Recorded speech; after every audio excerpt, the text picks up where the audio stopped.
I thought this video was going to be long with 10 laps to go in the race, and now we really might be approaching a 30-minute video now after the end of that race. Holy crap. We're going to close right to the 2 leaders. Coming to the line. Crash together. I believe Buescher. Side low kick.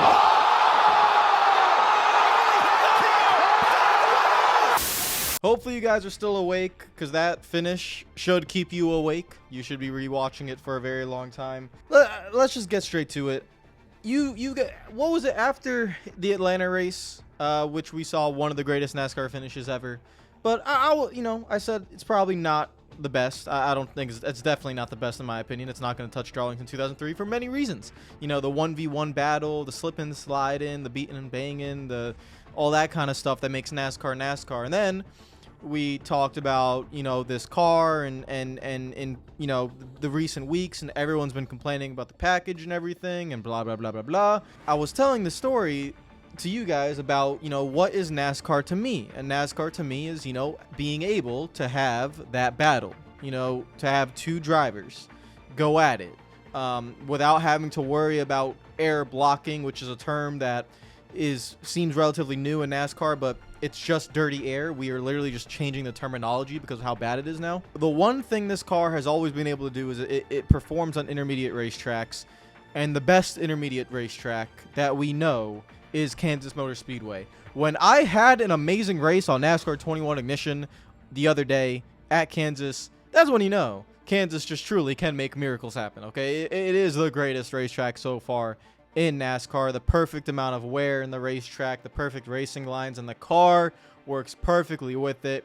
And we just had, arguably, I'm not going to say it is, I'm going to say arguably it is, possibly the greatest NASCAR finish ever. And it's definitely a debate. It's, in my opinion, 100% top 2. The question is, do you put it first? It's absolutely incredible, guys. Before we go any bit farther, I want to make just a few things. First of all, shout out to all the Patreon members, as always, for supporting the channel. You guys are the best. Shout out to everyone who is subscribed. And please, if you are new to the channel, if you're new to watching this video, if you're new to NASCAR and you somehow fell upon this video, please hit the subscribe button. We are less than 300 subscribers away from 80,000. We are at 78,000, right? Is it 7? How many subscribers do we have? Yeah, no, it's 80,000. Why was I thinking it was 77,000? I'm sorry. Less than 300 from 80,000. So please, please, please subscribe if you can. Let me know in the comments down below what you thought of this race. We have so much to talk about, but I can't. The finish just happened like 15 minutes ago, and I have to talk about it because I absolutely love it. We will, when we get to the race results, talk about the more of the race. It was a fantastic race. If you want to know what NASCAR is all about, this is what NASCAR is all about. We don't have the blaring horsepower going 200 miles per hour into the corner, but you have enough off throttle time.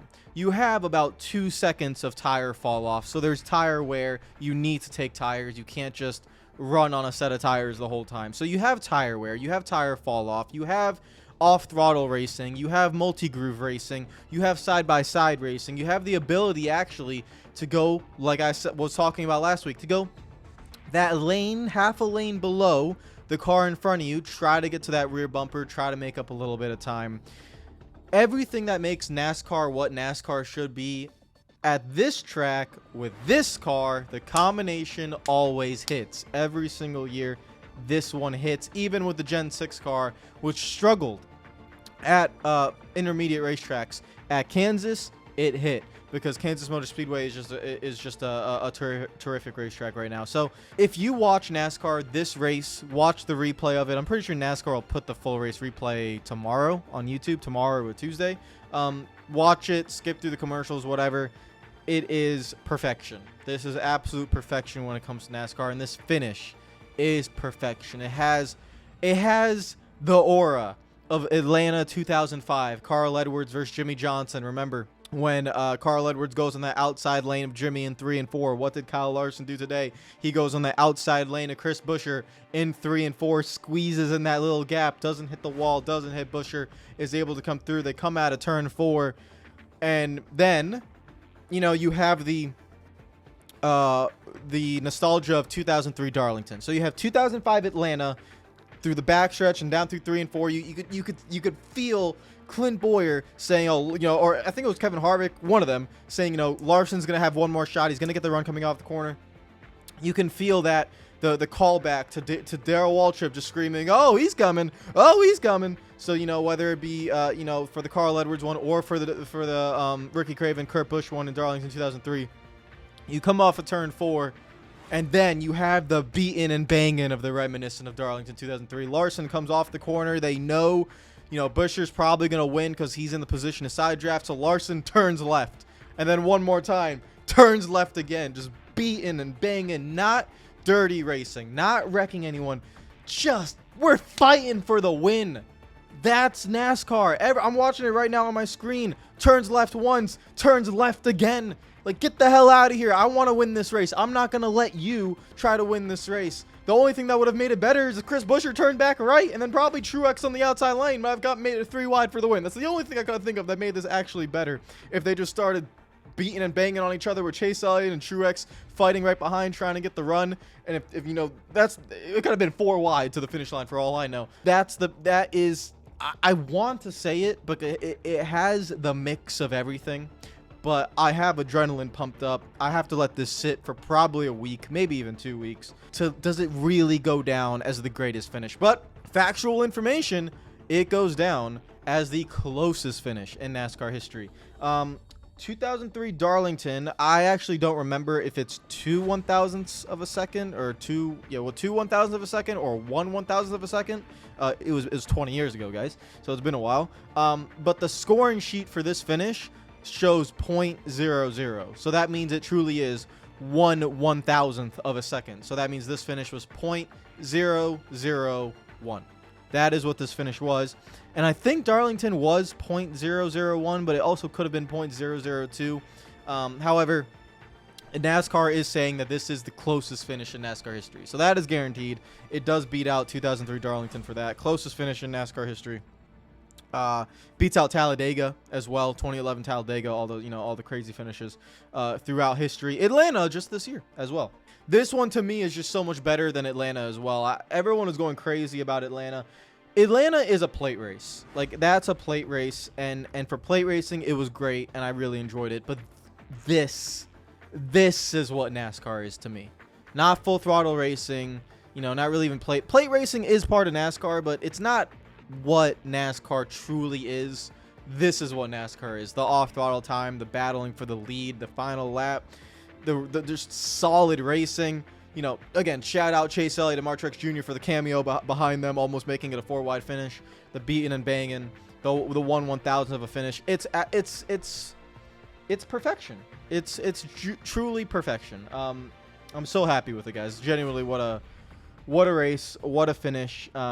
And for everyone that does complain about the next-gen car, we know the next-gen car has issues.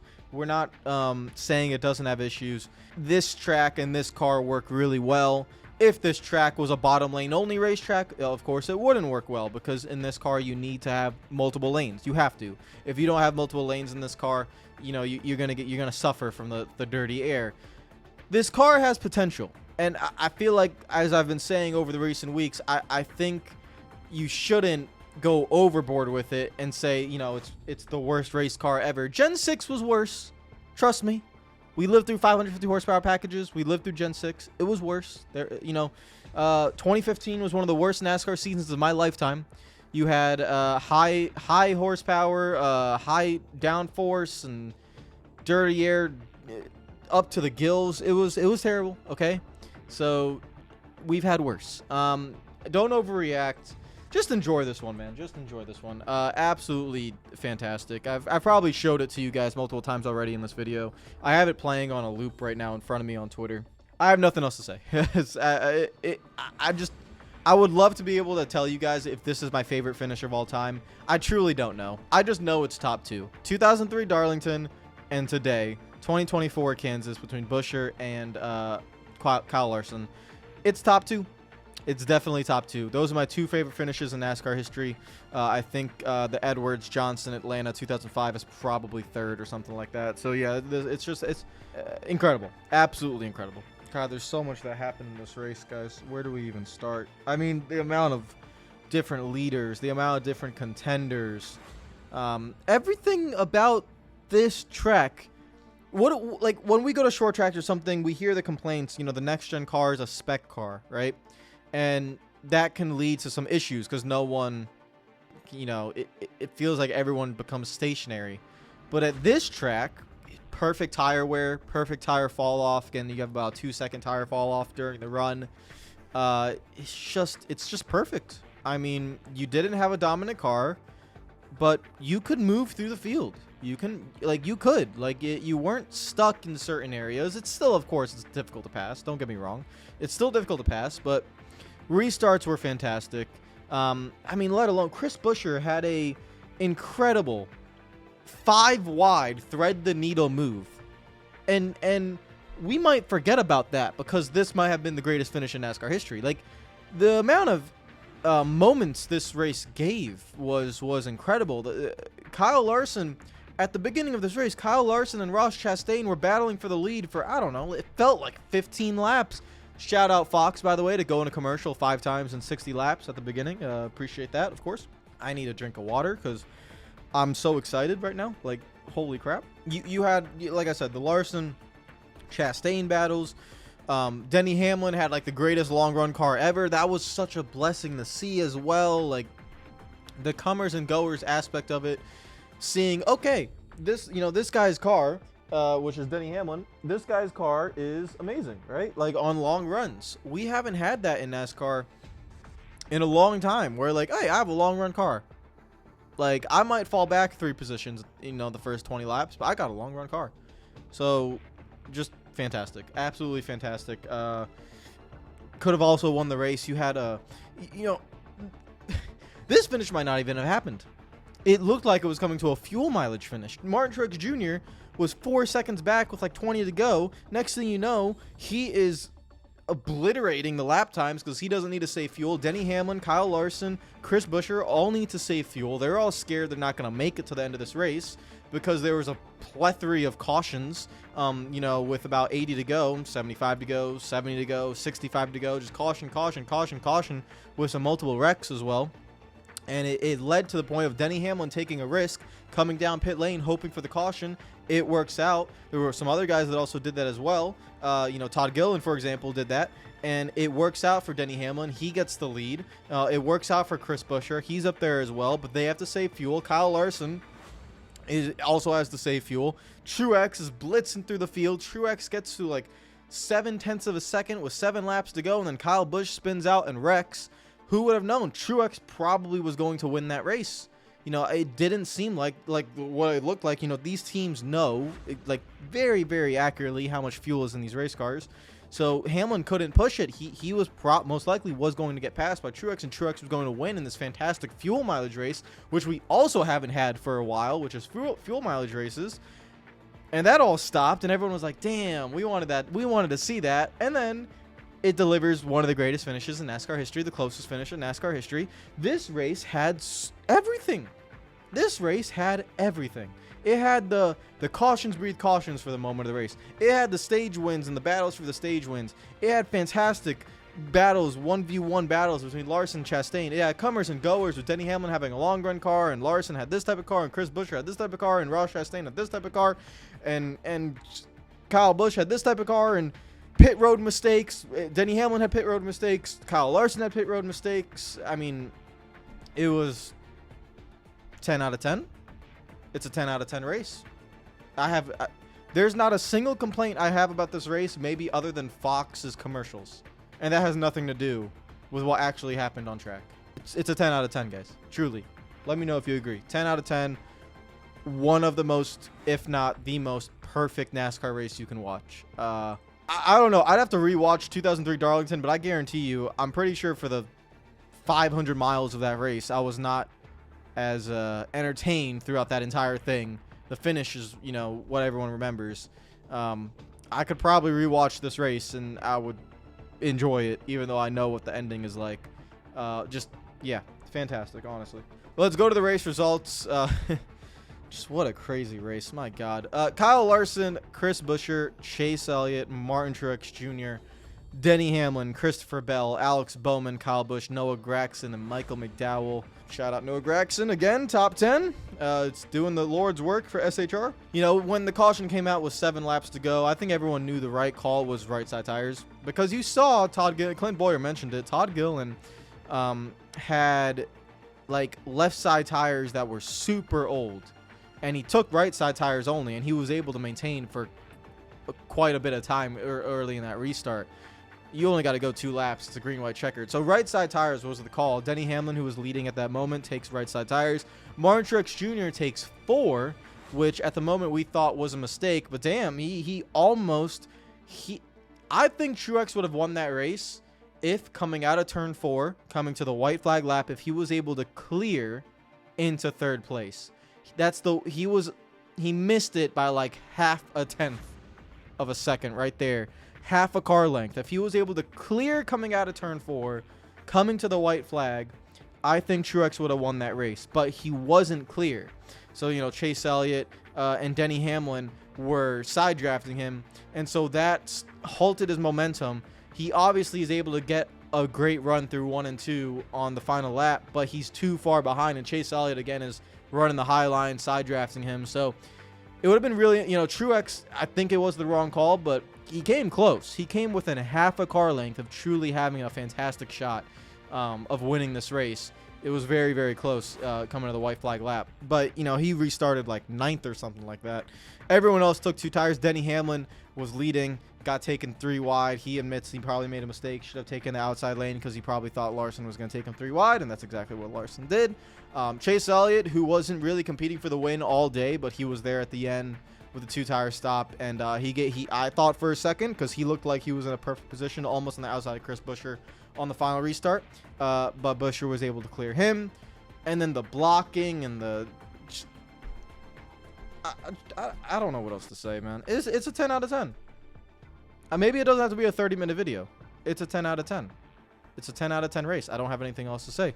Brad Keselowski, Ryan Blaney, JHN. I don't know why I keep saying J. I just want JHN doesn't roll off the tongue. That's why. John Hunter, Nemechek, Todd Gilliland, Josh Berry, Stenhouse, Wallace, Haley, Chastain, Reddick. By the way, yes, the 23XI boys didn't really perform today. Kind of odd. Briscoe, Corey Heim, still filling in for Eric Jones. William Byron, struggling with track position all day long. Carson Hocevar, with one of the funniest gimmicks so far. How I bit my tongue again. This happened like 3 straight race reviews now. Carson Hocevar with his funny bit trying to get into the All-Star race basically every week. Austin Dillon, LaJoy, Suarez, Priest, Zayden Smith, Hemrick, Derek Kraus, Ty Gibbs, Hill, Logano, Herbst, Burton, Cindric, and Jimmy Johnson finishing in last after a crash with LaJoy running into the back of him. That is one of the greatest NASCAR races you will ever see, with top 2 greatest finishes in NASCAR history. Everything about this race is NASCAR. I'm not sure exactly what I'm going to title this video yet, but this is NASCAR. It's perfect. It's absolutely perfect. I have nothing else to say. Enjoy the rest of your Sunday evening. I'll try to get this up to you guys as soon as possible. Let me know what you think in the comments down below. Follow me on Twitter and Instagram if you're not already. Enjoy the rest of your week. So what a finish. Absolutely fantastic. Shout out to everyone involved. Fantastic. I have nothing else to say. Take care of yourselves. Enjoy the rest of your evening. Follow me on Twitter and Instagram if you're not already. Subscribe if you're new. Peace out.